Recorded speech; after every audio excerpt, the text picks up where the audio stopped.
Breakfast Central News Center today, Tuesday, the 19th day of November 2019. Let's get into some travel. This one takes us to the Lekki Conservation Centre, a hidden gem, yes indeed, in Lagos, the hustle and bustle concrete jungle in West Africa.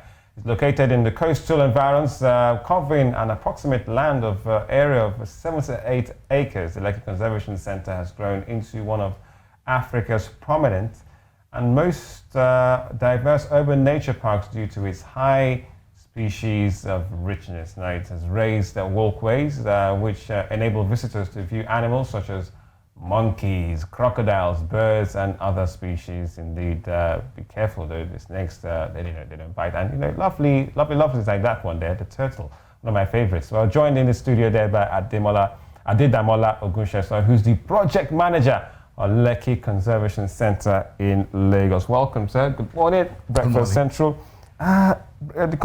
This centre has been around for about 29 years. Right. Wow. But I think in the last couple of years, it really made lots of hype, to use the word. Why is that?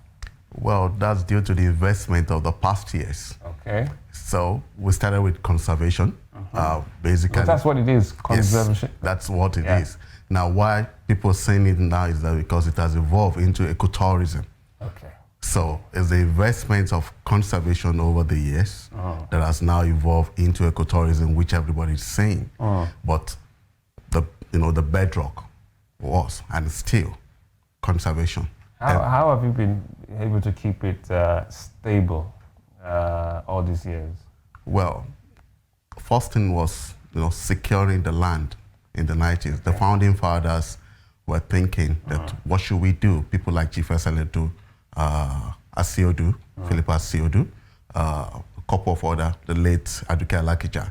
All of them came together and said, look, the way Lagos is evolving, we need to have a place that will conserve what this peninsula used to look like, both for conservation, for environmental education, and for policy advocacy. Now it has evolved into ecotourism, and which is everybody's now saying. So over the last 29 years, our investment has paid off in terms of letting people see the effect of conservation. And it's not just about ecotourism.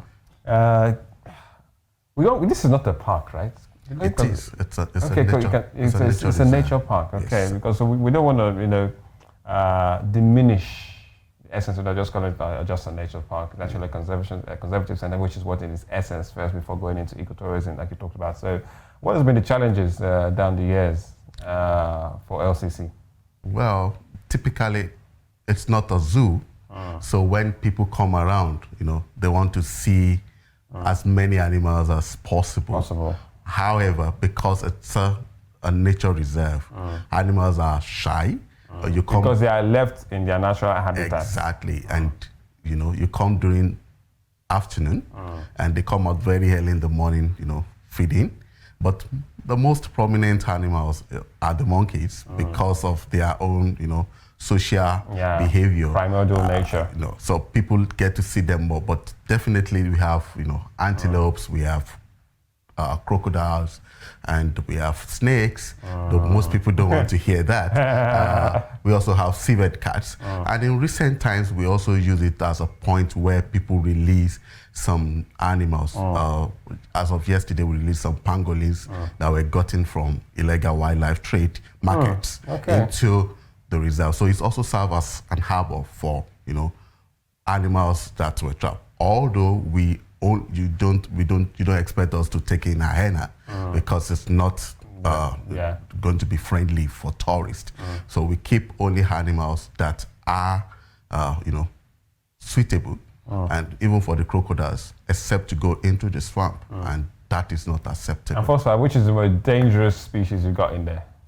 Well, the crocs. The crocs. Yes, the crocs. The snakes too, but in most cases, this is the psychology. A typical snakes walk away from you, reacts to vibration. And because it takes a snake 3 months to build up its venom, it won't want to use it on a big prey, which it can take on. So if it's a strike, then it's What species of snake particularly? We do have cobra. We have We have the normal greenhouse snakes. We do have, I don't want to frighten people, but typically the good thing is 29 years we have no incidents. And just down the road we have venoms, kept in an hospital in case of emergencies. But though we keep the retainership, but we have not gotten any incidents to use that.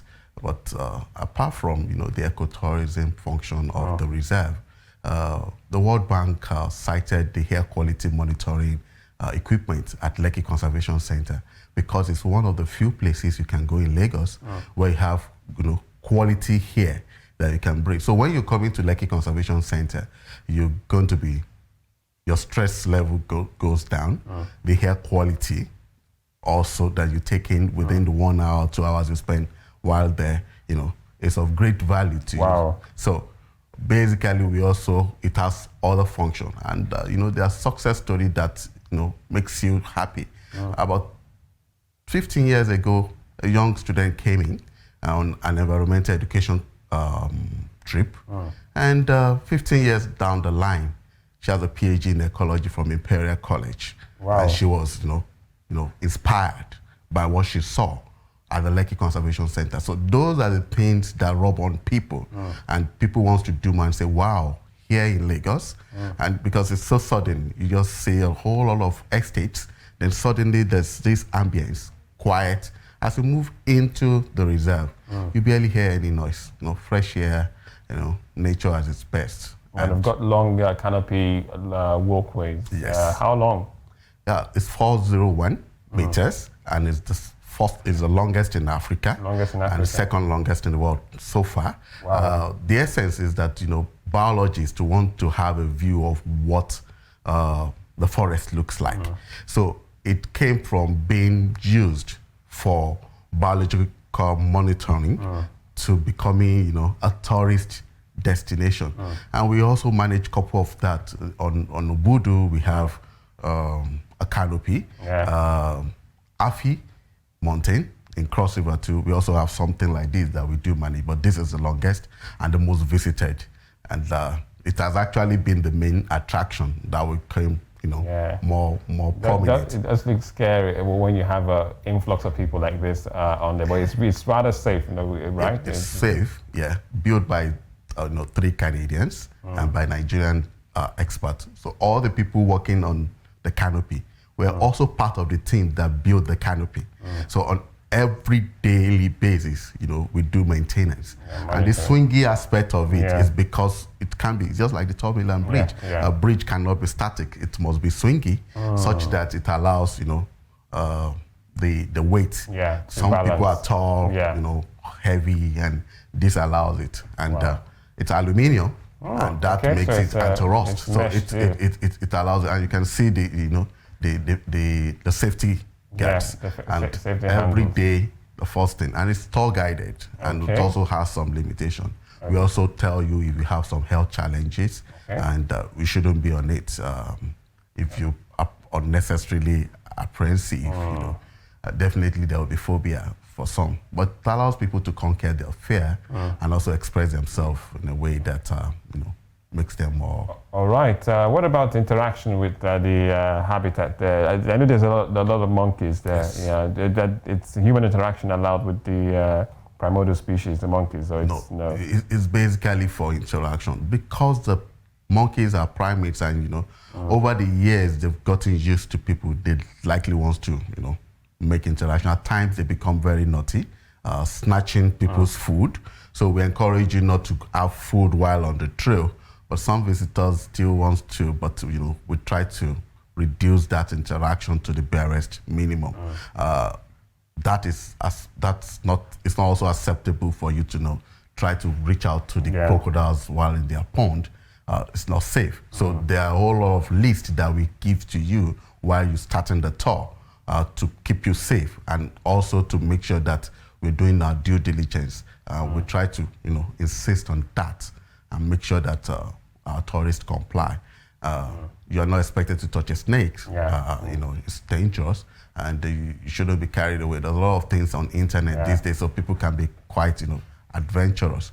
But Because it's tour guided, and we ensure that safety is paramount to us. Speaking about safety, I want to go back to the Canopy Walk. How long will it take to finish, that one stretch, the Canopy Walk? How long? It varies. Is it based on individual or based on the number of individuals that it's based on individual at times. People get really scared at the point. The first tower is what we call point of no return. Okay. After you get to that, if you commence to the next tower, then you're not going to return because of the safety aspect of it. Okay. You have to go all the way. So at times, some of our visitors require you to pamper them until you get to the point. So it's different from somebody who has experienced it before and is not scared of height. So sometimes it takes 20 minutes. Sometimes it can take 30, depending. And for some people who are very used to it, And it's the one stretch you go and you have to No, you go one stretch, then you go off the board into the boardwalk, then you commence into the park. So you don't have to come back the 401 again. Okay, yeah, because other people are behind you. So other people are behind you. Is there maximum, what about the weight, maximum amount of weight on a go? On a go, we keep it between 6 people at a stretch. Okay. So for safety and for also, good nature interpretation. And those are ways of keeping the safety aspect of it intact. We've also seen images of tree house. Yes. Tree houses, chessboard. What else can someone do at the center? Well, are you allowed to climb the tree house? Yes, you're allowed to climb the tree house. With the tour guide? Yes, with a tour guide. We also have conditions. If it's windy and it's rainy, and there's thunderstorm, because at that point it's easy for you to get affected. Yeah. You're not allowed to. And also for kids, we're also restricting that because it requires a bit of strength with your lap, because you go up, it's easier going up, but when you're coming down, you have to hold firm to the ladder. And we also tell you stories around that. That's the tree house is a locust beans house, the one Yoruba call Iru, which is part of our condiment, and the Hausa people call Dadawa. So we tell you stories around it. How good is it for the heart? And that we also tell you a story that, look, for 29 years, this tree has been standing. If it has been converted into a furniture, by now it will have gone. And that tells you the value of keeping, resources like that, or what you call non-timber forest products. Because over the years, if you have used it immediately for furniture, by now, I'm sure this generation wouldn't have known about that tree. But over the years, it has served as a major attraction and also served as an environmental education for school pupils who have visited the place over the last 29 years. All right. Obviously, I think Lekki Conservation Centre stands out by itself with other, apart from other, parks that you have, or nature-themed parks we have across the country. And this is, the irony is that it's in Lagos. Yes. It's all the madness, and once you just go in, it's a whole different, a different ball game. Not only in Lagos, but probably on the most expensive axis of Lagos. Yeah. So you can imagine, if we, in the next 20 years, Lekki will probably be the only standing green on that axis. And what does it do for you? Most people feel it's a waste of money, a waste of resources, because they think about real estate. But to talk about flood abatement, Lekki does that for people, because that's the only depression around that place. So when all the floods are coming, comes in there. And also air purification, because each tree has a capacity, to filter, the dirt within them. So you can imagine oxygen. 78 hectares of land, filtering, and school children coming, people can, even for adults, they come in and they feel like, wow, never seen anything like this in my life. Everybody's more used to the concrete life, the traffic. But when you get there, times people actually forget. They say, we're going to use 1 hour and they'll spend the whole day. Let's talk about how getting there itself. To the booking, you just walk in when you like. Is there a time frame? How do you get to book? Is it online? Family packages? And what have you? Well, you can walk in. That's the first thing. We hope open 8:30 every day, Monday to Sunday, and we close by 5:30. You can walk in, make your payment, wait 30 minutes for tour guide, then you proceed. Then when you have groups and they want to use facilities, they need to do booking. If you want to use some of the gazebos, which have a holding ground where you can meet, have bonding activities, you need to book that, and that attracts a particular fee. It's on our website because our parent body is the Nigerian Conservation Foundation. Lekki is just a project under the Nigerian Conservation Foundation. We still manage a project in Bonny Island for the LLNG. So you walk in, you pay. If it's group visit, you need to use certain facilities, and you want dedicated. You don't have to just book online. If you can make inquiries online on our Instagram page, on our email. Send us email, and we'll respond to you. But in most cases, because you're just walking, it's not. Reduce the restriction. Well, what's the influx in a day? It opens at 8 and closes at 5. Yes. What's the influx of people in an average day? Well, mostly when people want to come birding, they come very early in the morning. So there are two, three groups of people. People that comes for early birding, animal sighting. They like to make it 8:30 by 9. They want to be in, and that part is quite on the lower side. The peak period is always between 12, 1, 2, 3. 12, 1 to 3. Then it can start coming down because we close by 5:30, and we stop sales of ticket by 4:30 because there's no point selling ticket to you by 5:30. You probably will not be, midway through. And this is this like today, like a normal Tuesday? What about the weekend? Does it spike up? Weekends it spikes up. People come in early. Holidays are it spikes up. Spikes up. Can we say, do we have an average of over 1,000 people a day? Would that be too much to say? Between 500 on a very high day. But at times we also try to do a bit of control. Though we don't restrict people coming in. And when we have such crowd, we reduce the waiting period, allow people to go in faster, and put people at strategic point. We call it shadow ranging instead of the normal tour guiding. So we're flexible.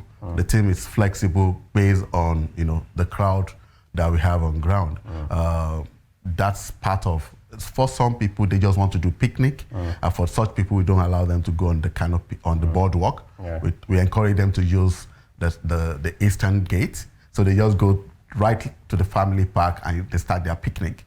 But if you want to experience, the walk, sightings, then you have to go through the whole stretch of the road. Wow. I think we've gone really extensive. Thank you so much, Ademola Ogunsesan, Project Manager at Lekki Conservation Centre. Thank you so much. I'm looking forward to it. Coming, maybe I'll stay away from the deodorants, just shirts and shorts. Come and have a good time. We'll be happy to have you. All right. Thank you so much for coming. So much. Right. Still Breakfast Central on News Central.